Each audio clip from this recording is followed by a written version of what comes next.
بنا دے، ان کی ہر مشکل کو آسان فرما دے۔ میرے مالک جو صاحب اولاد ہیں، ان کی اولادوں کو نیک بنا، دست و بازو بنا، آنکھوں کی ٹھنڈک بنا اور صدقہ جاریہ بنا۔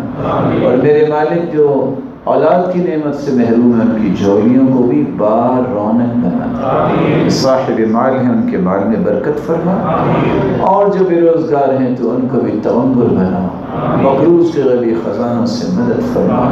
جس طرح تیرے گھر میں جمع ہے اللہ، ان کو جنت میں بھی جمع فرما۔ اللہ جن میرے بھائیوں نے یہ دین کی بات سننے سنانے کا موقع دی ہے، اللہ ان کا یہ عمل توشہ آخرت بنا اور ان کے میزان حسنات میں شامل فرما۔ الہ العالمین، جس طرح آج جمع ہیں، ہمیں اپنے والدین، اولادوں اور بہن بھائیوں سب کے ساتھ اپنے محبوب کے ساتھ جنت میں جمع فرما اور اپنے دیدار کا مستحق بنا۔ وآخر دعوانا الحمدللہ رب العالمین۔ جزاکم اللہ خیر۔